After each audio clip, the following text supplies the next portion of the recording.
우리 함께 말씀을 보겠습니다. 여호수아 18장 11절 말씀, 또 19장 9절 말씀 한 절씩인데 우리 화면을 보고 또 말씀 성경책을 보고 같이 읽도록 하겠습니다. 같이 읽을까요? 베냐민 자손 지파를 위하여 그들의 가족대로 제비를 뽑았으니 그 제비 뽑은 땅의 경계는 유다 자손과 요셉 자손의 중간이라. 아멘. 또 볼까요? 시몬 자손의 이 기업은 유다 자손의 기업 중에서 취하였으니 이는 유다 자손의 분깃이 자기들에게 너무 많으므로 시몬 자손이 자기의 기업을 그들의 기업 중에서 받음이었더라. 아멘. 자, 7지파의 땅 분배 이 제목으로 함께 말씀을 나누겠습니다. 18장 이제 19장의 말씀인데, 우리 지난주일 요셉 자손들이 땅을 분배받은 후에 여호수아를 찾아와서 받은 땅 때문에 불평하는 그 내용을 살펴보았습니다. 오늘 밤은 남은 7지파들의 그 땅 분배 과정 속에 일어났던 그 일들을 살펴볼 텐데, 특별히 이제 베냐민 지파와 시므온 지파, 이 7지파를 다 살펴보지 않고 베냐민 지파와 시므온 지파 이 두 지파를 좀 살펴보고자 합니다. 먼저 이제 18장 1절과 2절을 우리 같이 한번 읽어보겠습니다. 이스라엘 자손의 온 회중이 실로에 모여서 거기에 회막을 세웠으며 그 땅은 그들 앞에서 돌아와 정복되었더라. 그러나 이스라엘 자손 중에 그 기업의 분배를 받지 못한 자가 아직도 7지파라. 자, 여기 보면은 땅 분배가 이제 막 이루어지고 있는데, 여전히 아직도 땅을 분배받지 못한 지파가 몇 지파라고 합니까? 이제 7지파다 이렇게 하죠. 땅을 이미 분배받은 지파는 그러면 몇 개 지파죠? 5개 지파가 되죠. 12지파 중에서 5지파는 이미 땅 분배가 끝났고 이제 7지파가 남았습니다. 땅을 분배받은 지파 5지파는 어떤 지파들입니까? 요단 동편에 르벤, 갓, 또 므낫세 반 지파가 있고, 또 므낫세의 남은 반 지파가 이제 서편에서 이제 땅을 약속받았습니다. 그리고 이제 요단 서편에서 이제 땅을 분배받는데, 가장 먼저 땅을 분배받은 지파는 유다 지파였죠. 유다 지파가 받고, 그리고 지난주 우리 살펴본 대로 요셉의 자손들인 그 에브라임 지파와 또 므낫세의 남은 반 지파가 이제 서쪽에서 땅을 받았습니다. 그래서 이미 땅을 분배받은 5지파는 루벤 지파, 또 갓 지파, 또 그리고 유다 지파, 에브라임, 므낫세 지파가 이렇게 5개 지파가 땅을 받았습니다. 계속 좀 반복을 해야지 어느 정도 그림이 좀 그려지실 것 같아요. 이게 이제 먼 나라 이야기가 아니고, 이제 어떤 분은 목사님 제 이름으로 된 땅 한 평도 없는데 무슨 일에 이름도 헷갈리는 유다 그 조상들의 땅 이야기를 내가 들어야 될 필요가 뭐 있습니까? 이렇게 질문하시는 분도 있으실 것 같은데, 사실 저도 이제 제 이름으로 된 땅 한 평도 없지만, 지금 이는 이제 부동산의 문제가 아니라 영적인 문제이기 때문에 우리가 관심을 가져야 하는 것이죠. 오늘 본문에 나오는 이 이름들도 생소한 지파들의 땅 분배 이야기지만 이 속에 영적 의미가 담겨 있습니다. 우리가 귀 기울여 들어서 그 나에게 말씀하시는 하나님의 음성을 들어야 할 것입니다. 남은 7지파가 이제 5지파가 땅을 분배받고, 남은 7지파가 이제 땅을 분배받는 데 있어서 뭉구적거리고 있었죠. 그러자 이제 여호수아가 호통을 칩니다. 언제까지 너희가 그러고 있을 것이냐 하면서 이제 각 지파에서 3명씩을 차출해서 정탐꾼으로 남은 땅을 돌아보면서 땅을 그려오라고 합니다. 그렇게 정탐꾼들이 그려온 땅을 제비를 뽑아서 이제 나누게 되는데, 가장 먼저 그 7지파 중에서 베냐민 지파가 제비를 이제 뽑게 됩니다. 베냐민 지파가 받은 땅이 어딘지, 이제 오늘 베냐민 지파가 시므온 지파 이 2개 지파를 좀 살펴볼 건데, 그 땅이 어딘지 이제 성경 지도를 한번 보여주시기 바랍니다. 이제 전체 그 팔레스타인 이게 가나안 땅에서 이제 이 부분을 좀 확대시켰는데, 밑에가 이제 유다 지파가 있고, 또 그 위에 이제 단 지파가 있고, 에브라임 지파가 있고, 그 사이에 지금 베냐민 지파가 있습니다. 보이시죠? 예, 베냐민 지파 초록색으로 된 그 베냐민 지파가 있는데, 이 베냐민 지파가 받은 땅은 여러분 보듯이 아주 협소하고 작은 면적입니다. 어떻게 보면 12지파 중에서 제일 작게 땅을 분배받은 지파였습니다. 이 남북 간의 거리로 본다면은 이게 아래 위로 남북 간의 거리가 대략 한 24km 정도로 봅니다. 아주 작은 땅이죠. 또 위치적으로도 보더라도 12지파 중에서 이제 가장 강대한 두 지파인 유다 지파와 에브라임 지파 그 사이에 딱 끼어 있는 땅입니다. 그러니까 솔로몬 이후에 가서는 이스라엘이 남과 북으로 이제 긴장 상태로 대치 상황을 이루게 되지 않습니까? 지금 우리나라와 굉장히 좀 흡사한데 북쪽의 대표 지파가 이제 에브라임 지파였고 솔로몬 이후 유다와 이 에브라임이 남쪽은 유다, 북쪽은 이제 에브라임이었는데 이 두 개 지파가 이제 분열 왕국 시기에 솔로몬 이후에 나라가 분열돼서 분열 왕국 북이스라엘과 남유다 이 두 나라로 이제 계속 이어지게 되는데 늘 긴장 상태였습니다. 그 중간에서 우리로 말하면 이제 일종의 DMZ 같은 그런 딱 위치에 끼어서 완충작용을 하는 땅이 바로 베냐민 지파가 받은 그 분배받은 땅이었습니다. 좀 특별한 땅을 분배받은 것이죠. 평화로울 때는 관계없지만 남북이 위태로워지는 긴장 상태가 될 때는 가장 불안한 지파가 바로 베냐민 지파였습니다.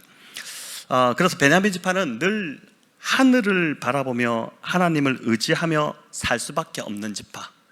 이제 그러면 살지 못하는 지파가 바로 이 베냐민 지파였죠. 이는 신명기 33장의 그 모세의 예언에서도 잘 나타나는데 우리 신명기 33장 12절을 같이 한번 읽어보겠습니다.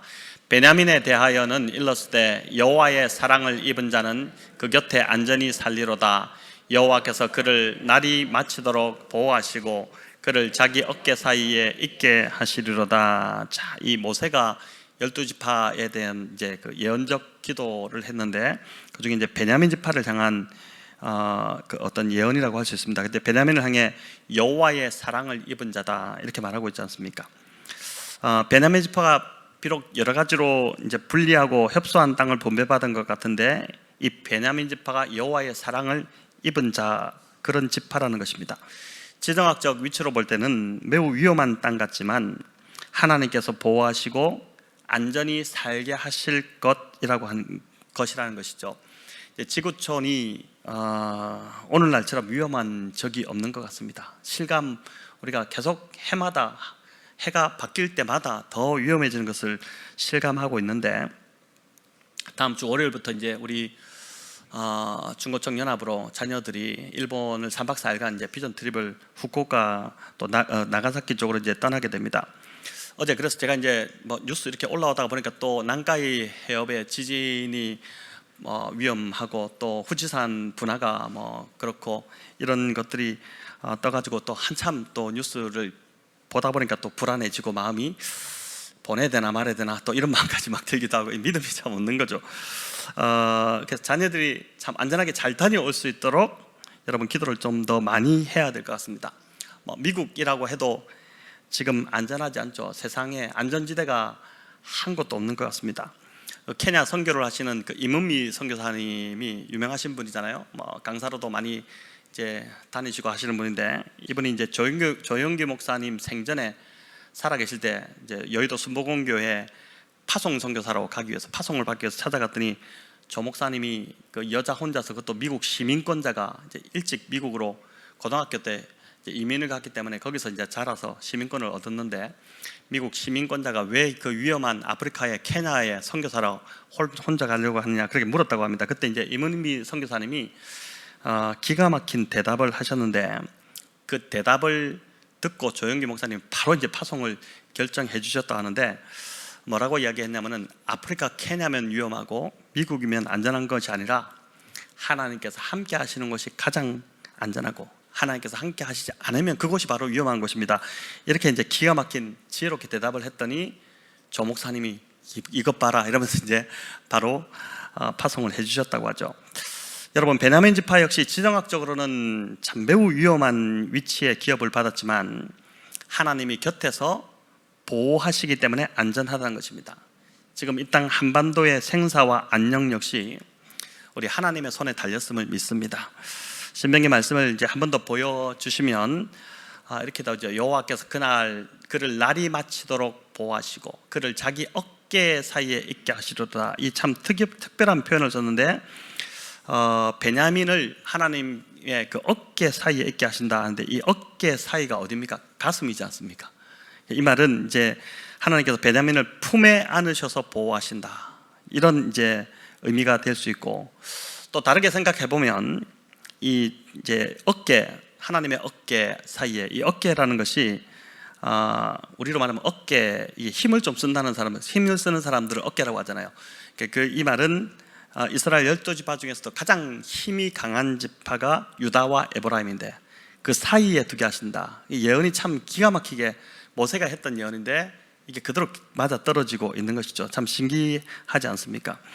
하나님께서 베냐민 지파를 이렇게 특별하게 사랑하셔서 그랬던지 이제 땅을 분배받지 못한 그 7지파 중에서도 가장 먼저 베냐민 지파가 분배를 받게 되고, 또 다른 지파들은 땅에 대해서 평균적으로 보면은 18장, 19장에 보면은 8절 정도밖에 할애를 하고 있지 않는데, 이 베냐민 지파는 무려 18절 정도를 베냐민 지파에 대해서 이제 할애를 하면서 자세하게 소개를 합니다.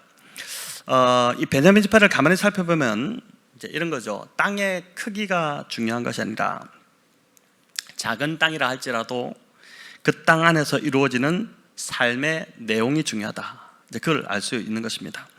우리 역시 겉으로 보이는 외모나 능력 같은 것에 참 주눅이 들 수 있죠. 잘 나가는 사람들 보면 이렇게 주눅이 들잖아요. 근데 그렇게 할 이유가 없다는 것입니다. 그 모든 것이 다 거품이며 이제 허울에 불과할 수 있다는 것이죠. 외적인 크기나 화려함 이런 것이 중요한 것이 아니라 삶의 내용이 중요하다는 것입니다.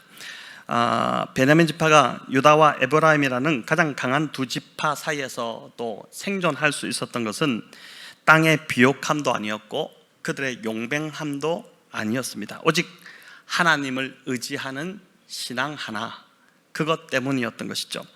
지정학적으로도 위험한 땅이고 또 땅 자체가 작아서 천연자원이나 모든 것이 다 불리할 수 있었지만, 오히려 그 불리한 조건을 하나님을 더 의지하는 것으로 승화시킴으로 이 지파가, 가장 작은 지파가, 또 가장 막내 지파가 이스라엘 12지파의 다른 지파보다도 훨씬 더 영향력을 미치는 지파로 자리를 잡고 성장해 갔습니다. 그래서 이제 보니까 이 베냐민 지파가 저희 대한민국과 굉장히 많이 좀 닮아 있다, 이런 생각이 듭니다. 우리도 자원도 없고 또 작은 나라고 강대국에 늘 끼어서 막 그렇게 있지만은 이 나라도 신앙 하나로 여기까지 왔다고 해도 과언이 아니지 않습니까? 이제 한국 교회에 기도가 있었기 때문에 오늘날의 대한민국이 지금 존재하는 것이죠. 야곱의 이 유언에서 베냐민을 뭐라고 했냐면은, 야곱이 물어뜯는 일이다, 이렇게 표현을 하거든요. 베냐민을 물어뜯는 일이다. 이 유언처럼 베냐민은 이스라엘 중에서도 가장 용맹스럽고 호전적인 지파로 이제 성장을 하게 됩니다. 이스라엘의 위기 때마다 베냐민 지파가 가장 앞장서서 나라를 구하는 그 파수꾼 역할을 했던 지파가 바로 이 베냐민 지파고, 또 포로기한 이후에 성전을 재건할 때도 이 베냐민 지파가 중심적인 역할을 맡았던 것을 보게 됩니다. 아주 용맹스러웠던 왼손잡이 그 사사 에훗, 사사기 3장에 나오는 이 사사 에훗이 바로 어디냐면은 베냐민 지파 출신이고, 또 다윗의 군대 장관이었던 아브넬, 이 아브넬이 굉장히 용맹스러웠는데 이 아브넬도 바로 베냐민 지파 출신입니다. 그리고 무엇보다 이스라엘 초대 왕이 다른 다 큰 지파들을 제치고 이제 막내 지파인 베냐민 지파에서 나왔다는 것이 참 의미가 있습니다. 사울 왕이 바로 이제 베냐민 지파이지 않습니까? 비록 실패한 왕이었지만, 안타까운 길을 갔지만, 베냐민은 바로 이 베냐민 지파는 왕을 배출한 지파가 되었습니다. 또 이뿐 아니라 신약으로 넘어와서 이방 선교의 정말 큰 도구로, 이방인을 위한 선교의 도구로 하나님이 쓰셨던 사도 바울, 그 사도 바울이 바로 베냐민 지파 출신입니다. 12지파 중에서 가장 막내 지파고 가장 작은 땅을 분배받았지만, 그 열악한 조건 속에서도 하나님을 더 의지했던 이 베냐민 지파는 열악할수록 포기하고 주저앉는 사람이 있는 반면에, 열악할수록 하나님을 더 붙들고 더 믿음 하나로 가려고 하는 사람들이 있는데, 그렇게 했던 이 베냐민 지파는 그 어떤 지파보다도 하나님께 귀하게 쓰임받은 지파로 남게 됩니다. 자, 무엇보다 흥미로운 건 그 이스라엘 역사에 아주 그 중요한 영적 거점 도시들이 베냐민 지파가 속한 땅에 많이 들어 있다는 것입니다. 18장 13절에 보면 루스 곧 베델이라 이렇게 나오는데, 여러분 이 베델이 베냐민 지파 땅입니다. 베델은 야곱이 그 형 에서를 피해서 도망갈 때 밤에 이제 돌베개를 베고 잤던 그곳이지 않습니까? 꿈에 보니까 사닥다리가 있는데 하나님의 천사들이 오르락 내리락을 했고, 거기서 이제 하나님이 야곱에게 언약의 말씀을 주셨던 것이죠. 그러니까 야곱에게는 태어나서 처음으로 하나님의 음성을 들었던 성지와 같은 곳이 바로 이제 베델입니다. 이 베델이 베냐민 지파에 있는 땅입니다. 또 21절에 보면 여리고가 나오는데, 이 여리고도 베냐민 지파에 속한 땅입니다. 여리고는 이스라엘에게는 기념비적인 성읍이었지 않습니까? 아주 큰 첫 성공을 거뒀던 성읍인데, 가나안 땅에서도 가장 역사가 깊은, 유서 깊은 성읍이 바로 이제 이 여리고인데, 이 여리고가 베냐민 지파 땅에 있었고, 또 신약으로 넘어와서는 예수님께서 이 여리고에 가시죠. 이 여리고에서 누굴 만나십니까? 삭개오를 만나지 않습니까? 삭개오를 만났던 바로 이 베냐민 지파 땅입니다. 여러 참 영적인 사건들이, 영적인 스토리들이 많은 땅, 그게 이제 베냐민 지파인 것이죠. 무엇보다 이제 중요한 것은 28절에 보면은 예루살렘이 베냐민 지파에 속한 성읍이었습니다. 예루살렘. 물론 이후에 이제 다윗이 왕이 되면서 헤브론에서 예루살렘으로 수도를 옮기게 되죠. 그러면서 예루살렘이 이제 베냐민 지파에서 유다 지파로 이제 넘어갑니다. 그렇지만 처음 분배받았을 때 예루살렘은 예루살렘의 평화의 도시다, 이런 뜻인데, 이제 베냐민 지파의 성읍이었습니다. 이처럼 땅은 작지만 그 안에 속한 성읍들은 너무 중요하고 영적 의미가 깊은 성읍들이 많았습니다. 영적인 스토리가 많이 축적되어 있는 땅. 우리 교회도 이제 7년, 올해 이제 8년째 들어가는데, 이 기간 안에 이곳은 정말 영적인 스토리들이 많이 계속해서 축적되는 게, 그게 참 복인데, 이게 영적 간증들, 체험들, 뭐 그런 게 복이지 않겠습니까? 다른 뭐 건물을 넓히고 막 이런 것보다도 우리 안에 이제 어떤 그 영적인 내용들이 가득 차는 것이, 간증들이 가득 차는 것이 이제 그게 축복인데, 바로 이제 베냐민 땅이 그런 곳이었다는 것이죠. 땅의 크기가 중요한 것이 아니라 그 안에서 이루어지고 있는 삶의 내용이 가득했던 땅, 바로 그 땅이 베냐민 지파의 땅이었습니다. 저와 여러분 역시 삶의 외형이 아니라 삶의 내용이 중요함을 믿습니다. 세상이 볼 때 별것 없어 보이고 화려해 보이지도 않고 물질적으로도 풍요롭지 않고 또 많이 배우지도 못하고 그저 소박하고 평범한 삶처럼 보일 수 있겠지만, 그렇기에 하나님을 더 의지하고 바라보는 저와 여러분을 통해 하나님께서 일하신다는 것입니다. 하나님께서 모세를 통해 이제 제단을 만들라고 하시는데, 그때 뭐라고 하시냐면은 다듬지 않은 돌로 제단을 만들라, 이렇게 주문을 하십니다. 그런 명령을 내리십니다. 대리석이나 벽돌같이 잘 다듬어져서 화려한 그런 재료가 아니라 어디서나 구할 수 있는 다듬어지지 않은 그 평범한 그런 돌로 제단을 만들라고 하셨는데, 그렇게 하신 이유가 무엇일까요? 하나님의 일하심이 외적으로 화려한 데 있지 않다는 것입니다. 이제 우리 자꾸 이제 외적인 것을 이렇게 잘 만들어 보려고 하는데 그것이 중요하지 않다는 것이죠. 그런 것이 아니라 뭐 잘 나가는 사람, 또 대단한 사람, 뭐 이런 사람 많겠지만은 그런 것이 중요한 것이 아니고, 소박하고 평범하지만 정말 하나님을 깊이 사랑하고 하나님을 알고 주어진 상황에서 어떤 상황이 생길 때마다 하나님을 먼저 찾고 하나님을 더 바라보고 의지하는, 그래서 하나님에 대한 간증으로 넘쳐나는 그런 삶이 훨씬 더 중요하다. 하나님은 오늘도 그런 사람을 찾으시고 그런 사람을 통해서 일하신다는 것입니다. 나는 왜 이렇게 물려받은 것도 없고 배우지도 못했고 가진 것도 없고, 보니까 재물복도 없고 사람복도 없고, 뭐 어떤 사람은 마누라복도 없고 이런 말도 하는데 이렇게 한탄하는 분들이 있습니다. 그런 분들은 베냐민 지파를 기억하시기 바랍니다. 아무것도 없이도, 아무것이 없어도 하나님을 나의 하나님으로 삼기만 하면 그 사람의 인생은 반드시 풀리고 반드시 잘 되는 역사가 일어나기 시작할 것입니다. 이게 이제 베냐민 지파가 우리에게 보여주는 교훈이라고 할 수 있습니다. 이제 여호수아 19장으로 넘어가서는 남은 6지파들의 땅 분배, 7지파에서 베냐민 지파가 먼저 나왔고 남은 6지파들의 땅 분배가 이어지는데, 이제 시므온, 스불론, 이사갈 지파가 이제 땅 분배를 받고, 또 아셀, 납달리, 단 지파의 땅 분배가 이어집니다. 일전에 새벽 기도를 통해서 이 하나하나를 좀 다 살핀 적이 있습니다. 근데 오늘은 이제 두 번째로 이 시므온 지파를 좀 살펴보고자 합니다. 19장 1절에 보면 시므온 지파의 기업에 대해서 나오는데, 유다 자손의 기업에서 이제 유다 자손의 땅에서 기업을 받았다 이렇게 나오고, 또 9절도 또 한번 반복이 됩니다. 자, 읽어보겠습니다. 9절입니다. 우리 한번 보여주시기 바랍니다. 안 나옵니까? 네, 자, 제가 한번 읽어보겠습니다. 우리 말씀을 한번 보셔도 되겠습니다. 성경을.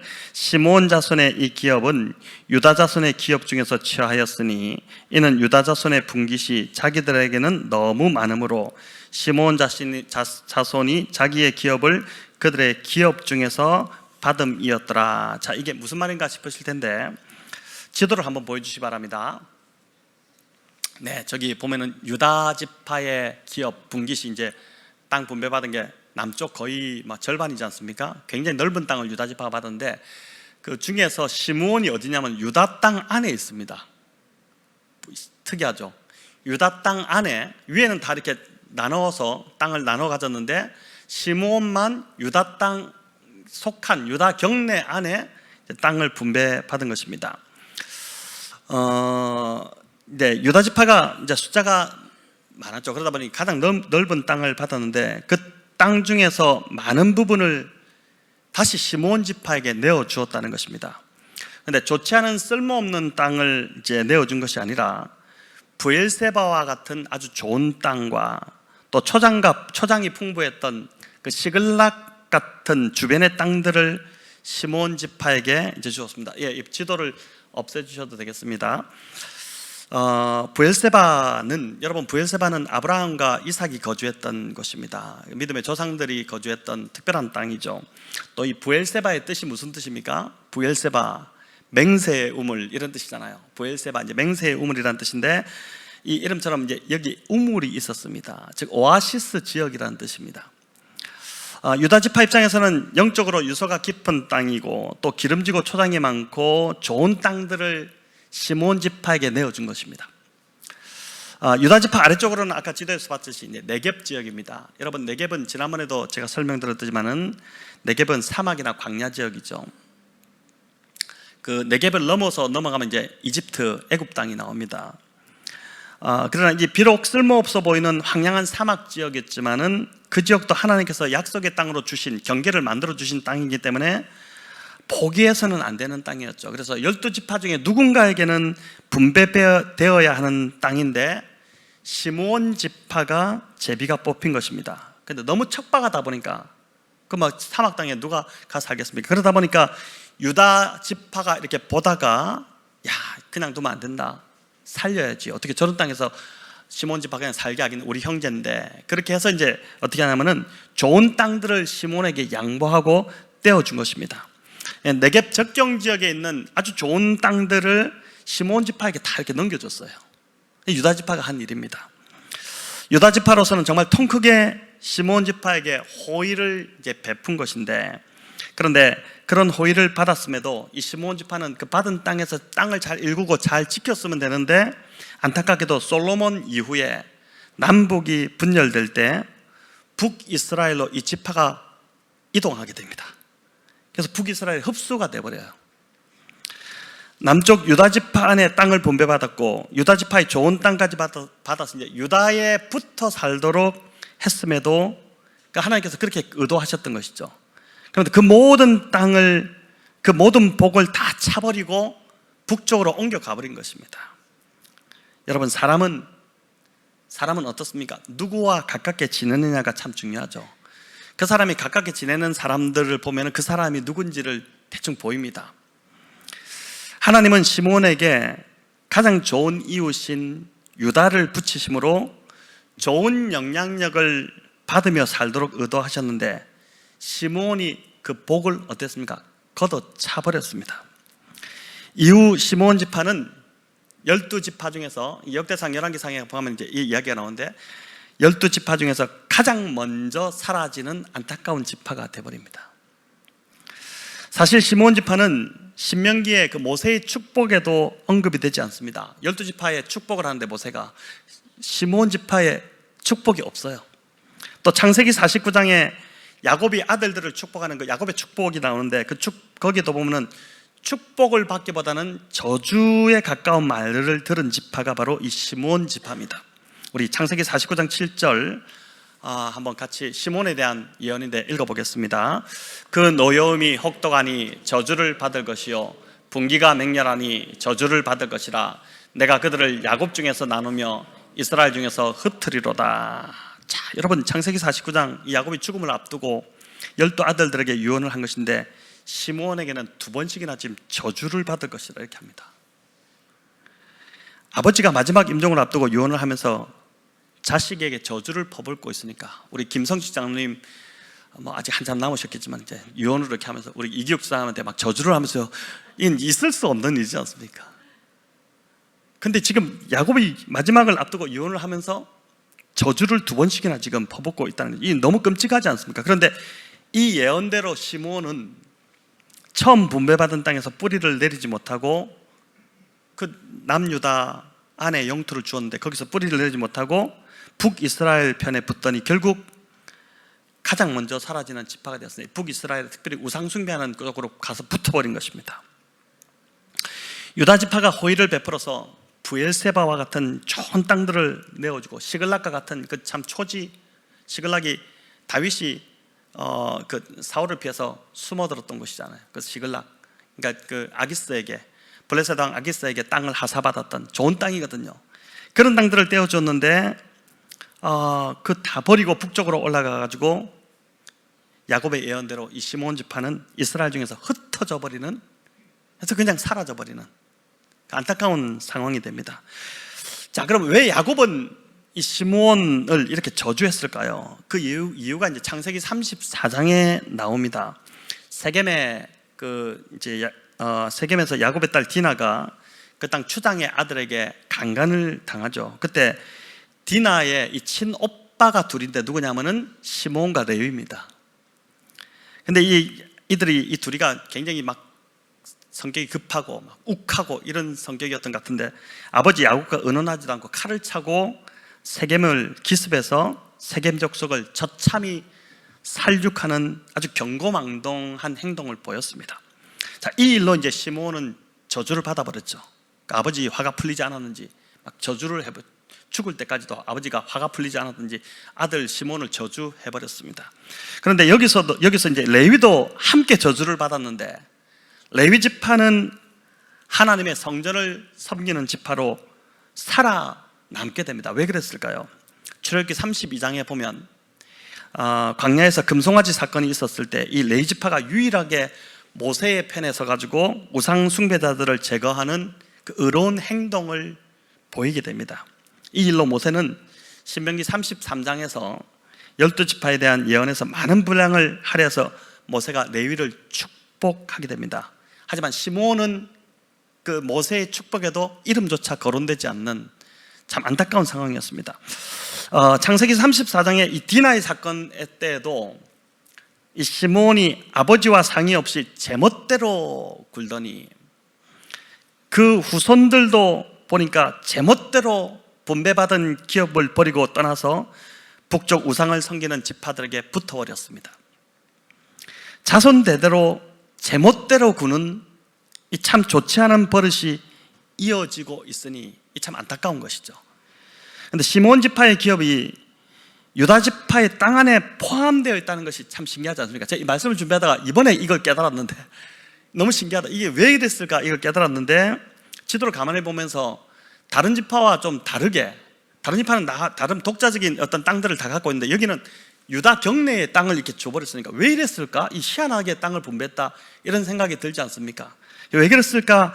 이번에 저도 이제 말씀을 준비하면서 깨닫게 된 것인데 이제 시몬이 받은 이런 예언들을 가만히 좀 살펴보니까, 모세가 이제 야곱이 이제 아들 시몬에게 저주한 것이나 이런 걸 보니까 하나님께서 유다 지파 안에 시몬을 두셨던 것, 이게 은혜였구나. 이게 시몬 지파를 향한 하나님의 특별한 배려와 사랑이었구나라는 것을 이제 제가 깨달았습니다.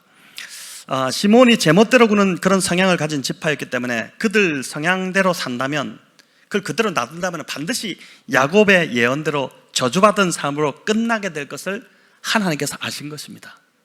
이해되시나요?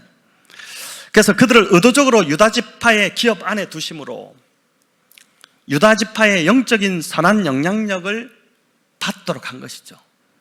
그 안에서 유다에 둘러싸여 있으니까 선한 영향력이, 유다 지파가 가장 선한 영향력이고, 그래서 메시아가 오는 것이고, 그 마지막 유다 지파의 왕들이 끝까지 이제 선한 왕들이 나왔는데, 그 선한 영향력이 시몬 지파 안으로 흘러 들어가도록 하나님이 그렇게 의도하셨던 것입니다.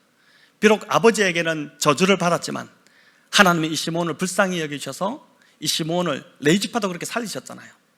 저주받은 레위지파도 하나님이 살리셨는데, 그 저주받은 이 시몬도 살리시려고 하나님께서 의도적으로 그렇게 이 기업 분배에서, 이 기업 분배가 하나님의 뜻 가운데 모든 지파들이 다 이게 분배가 됐잖아요. 그들이 원하는 땅이 아니라 하나님의 뜻 가운데, 회막 앞에서 그들이 제비를 뽑았다. 이 회막 앞에서 뽑았다는 것은 하나님의 뜻 가운데 이 일이 일어났다는 그런 뜻이거든요.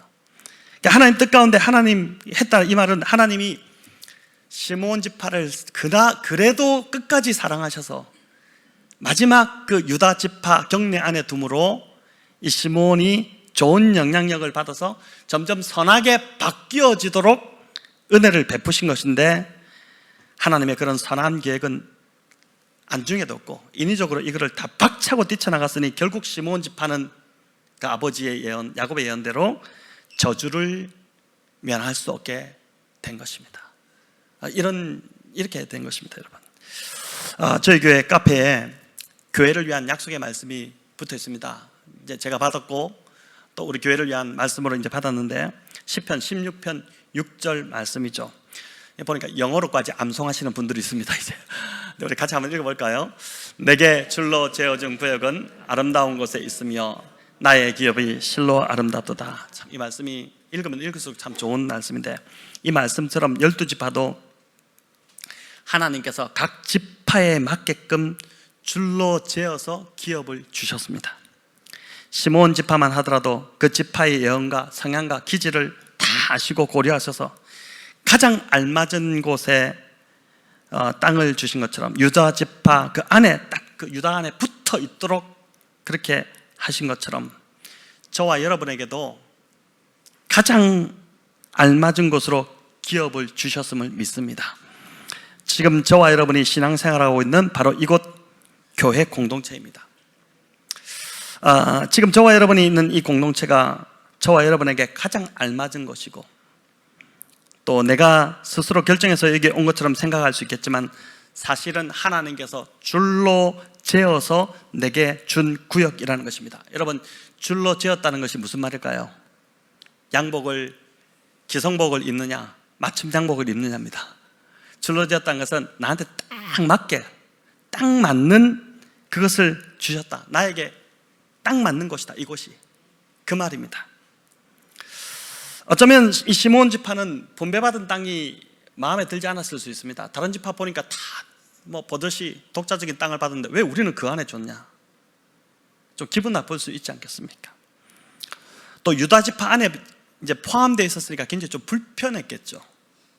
어디 가려고 해도 유다의 경계를 넘어가야 되니 또 불편하죠. 또 늘 어쩌면 사방에서 감시받는 느낌, 그런 느낌도 받으니까 아마 마음이 편치 않았을 것입니다. 하지만 유다 지파 안에 분배받은 그 땅이 시몬 지파에게는 하나님께서 줄로 재어주신 가장 딱 맞는 기업이었다는 것입니다. 저와 여러분도 마찬가지입니다. 왜 나를 저 꼴보기 싫은 사람 옆에 붙여두셨을까? 나는 싫은데 왜 저런 사람과 붙어있게 할까?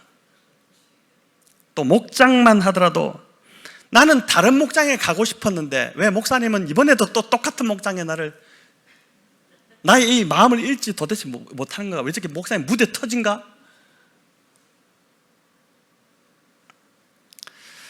불편하고 마음에 들지 않을 수 있습니다. 하지만 줄로 재어 나에게 가장 딱 맞는 곳에 나를 두셨다고 믿으시기를 바랍니다. 나를 가장 잘 아시는 하나님께서 나를 단련시키시고 다듬으시기 위해서, 나를 선하게 바꾸어 가시기를 위해서 나에게 유다지파와 같은 사람을 붙이셔서 선한 영향력을 받게 하심으로 나를 변화시켜 나가고자 하신다는 것입니다. 근데 그것이 불편하고 마음에 들지 않는다고 해서 박차고 나가버리면 결국 우리 인생은 저주받은 인생이 되는 것이고, 표현이 참 그렇지만 방황하는, 광야를 떠도는 그런 인생밖에 되지 않는다는 것입니다. 여러분, 오늘 본문에서 무엇보다 유다지파가 그들의 기업을 시몬지파와 넉넉하게 나누었다는 것을 기억할 필요가 있습니다.